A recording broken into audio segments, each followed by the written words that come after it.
True events पर आधारित यानी कि शाह बानो केस 1985 का जो मैटर था, सुप्रीम कोर्ट का जो जजमेंट था, बेस्ड ऑन रिक्वेस्ट और demand of maintenance from her husband, Shah Bano के फेवर में जो सुप्रीम कोर्ट ने फैसला दिया था, उस केस पर आधारित ये फिल्म बनाई गई है। शाह बानो के कैरेक्टर का नाम इस फिल्म में शाजिया बानो बताया गया है। शाजिया के कैरेक्टर को यामी गौतम ने प्ले किया है and she played the character extremely well. Shazia Bano के हस्बैंड के कैरेक्टर का नाम है अब्बास। अब्बास के कैरेक्टर को इमरान हाशमी ने प्ले किया है and he played it very effortlessly. Film में से दिखाया गया है कि इनिशियली शाजिया और अब्बास में काफ़ी प्यार है, काफ़ी लगाव है, एक दूसरे से जुड़े हुए हैं, 3 बच्चे हो जाते हैं। इनके फ्लैशबैक में पिक्चर जाती हुई दिखाई देती है, तो एक बार तो हम भूल ही जाते हैं कि जो ओल्डर वर्जन है शाजिया का, जो अपनी कहानी बता रही है, उनकी हालत ऐसे कैसे हो गई, उनके रिश्ते की हालत ऐसे कैसे हो गई, जब जो प्रेजेंट में दिख रहा है उनके हस्बैंड के साथ बहुत ही ज़्यादा एक खूबसूरत से रिश्ते की तस्वीर दिख रही है। फिल्म की शुरुआत काफ़ी अच्छी रही, सुंदर लग रही थी फिल्म देखने में, दोनों कैरेक्टर्स भी अच्छे लग रहे थे। एक बार के लिए तो भूल ही गए कि ये कोई इंटेंस फिल्म है। उनके दोनों के बीच में केमिस्ट्री इतनी अच्छी लग रही थी, यामी का जो कैरेक्टर है एंड इमरान हाशमी के बीच में, कि एक बार लग रहा था कि ये शायद कोई लव स्टोरी चल रही है। इन दोनों के रिश्ते में जो तनाव पैदा होता हुआ दिखाई गया है फिल्म में, वो वाला हिस्सा मुझे बहुत अच्छा लगा। ये ऐसे नहीं दिखाया गया है लाइक यूजुअल बॉलीवुडिश स्टाइल, या कोई भी फिल्म में दिखाते हैं कि दैट समथिंग हैपेंड, हस्बैंड ध्यान नहीं दे रहा है या ऐसा कुछ हुआ एंड तलाक हो गया या दे ब्रोक अप और वॉट एवर, इस तरह से नहीं दिखाया गया है। इसको काफ़ी साइकोलॉजिकली वेट देते हुए इसको दिखाया गया है। यानी कि ये जो इनके अलग होने तक की जो कहानी है, ये काफ़ी इसमें टाइम लगाया है फिल्म में। माइन्यूटली उसको आगे दिखाते गए कि what exactly are the events unfolding and what exactly is happening between both the characters. So यहाँ तक की जो ये फिल्म थी, ये काफ़ी इंट्रीगिंग, काफ़ी क्यूरियोसिटी पैदा करने वाली थी और अच्छी लग रही थी। जब तक शाजिया का कैरेक्टर घर छोड़ करके चले जाता है, तब तक फिल्म में इंटरेस्ट बने रहता है। बट एक बार ये जो कोर्ट में आर्ग्यूमेंट्स शुरू हो जाते हैं, तब ये फिल्म ऑफ ट्रैक होती हुई मुझे लगी। कोर्टरूम दलीलें मुझे इस फिल्म की नहीं पसंद आई।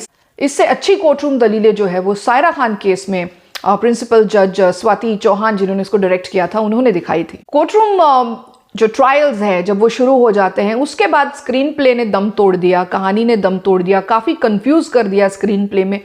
पता नहीं चल रहा था कि exactly now what is happening between both the characters.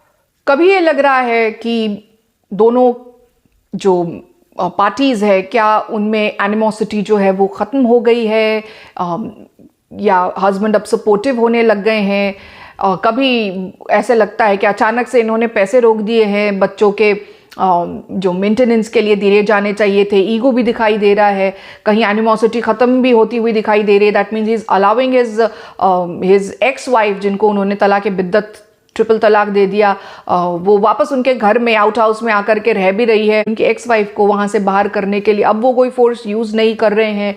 So that part was a little confusing कि what exactly is happening here. But उनके ही घर के आउट हाउस में वो रह रही है and still they are fighting the case in the court. ये इस तरह से इस फिल्म में दिखाया गया है। मुझे लगता है कि शाजिया के हस्बैंड का जो कैरेक्टर है अब्बास, उसे कहीं ना कहीं रियलाइज़ हो जाता है कि पर्सनल लेवल पर उससे गलती हुई है। जिस लड़की से उन्होंने सेकंड शादी करी, उस लड़की को भी एहसास हो जाता है, सेकंड वाइफ को भी एहसास हो जाता है कि शाजिया जो है वो सही है, वो कुरान पाक की और शरिया की काफ़ी बेहतर समझ रखती है कंपेयर्ड टू जो अब्बास है। बट उसके बावजूद I think because of the rest of the community, उनको ये समझ में नहीं आता है कि ये हो क्या रहा है, और वो उसको कम्युनल रूप देते हुए in the he thinks, and Abbas thinks it is in the larger interest of the community rather than it being now a personal matter.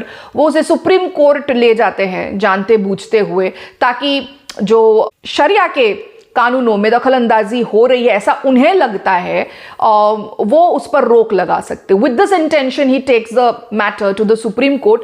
इसी दौरान ये दिखाया गया है कि इन दोनों के बीच में, यानी कि एक्चुअली जो फाइटिंग, पर्सनल फाइटिंग जो शुरू हो गई थी, वो काफ़ी सबसाइड हो चुकी है।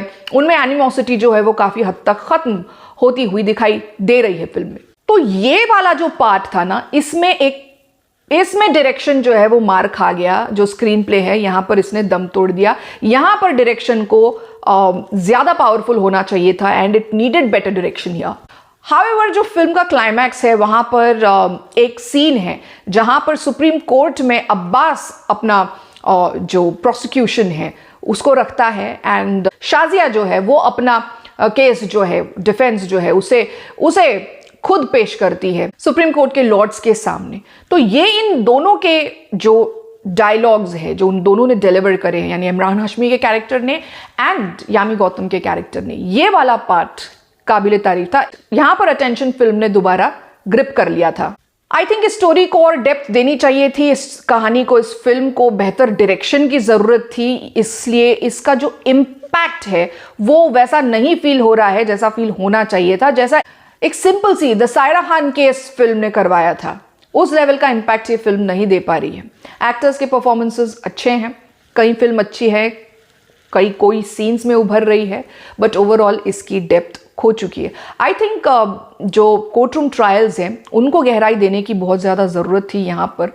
लेमैन को समझ में आए इसी लैंग्वेज में सही उसे एक्सप्लेन करते हुए तो इसको रखना चाहिए था। काफ़ी सुपरफिशियल सा लगा जो कोर्ट रूम ट्रायल्स इसमें दिखाए गए हैं वो एक हद तक जो पिक्चराइजेशन है वो काफ़ी रियल लग रहा था, बट देन आर्ग्यूमेंट्स जो है वो जोर नहीं पकड़ पाए।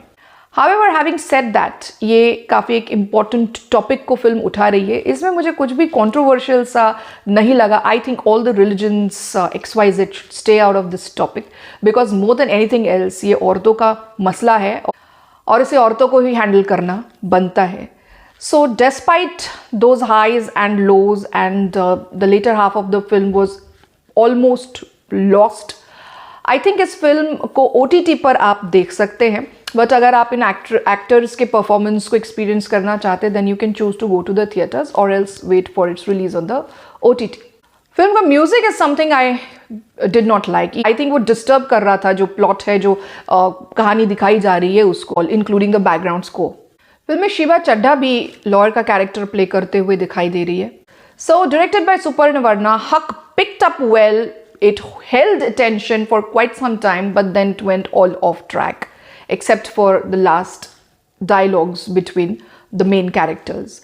तो I think this film is worth watch on the OTT. Maybe for a few it could be in the theaters. So this is my take on the film Haq. आपको ये review पसंद आया? Then do like, share and subscribe to my channel. Till then signing off. See you in the next video.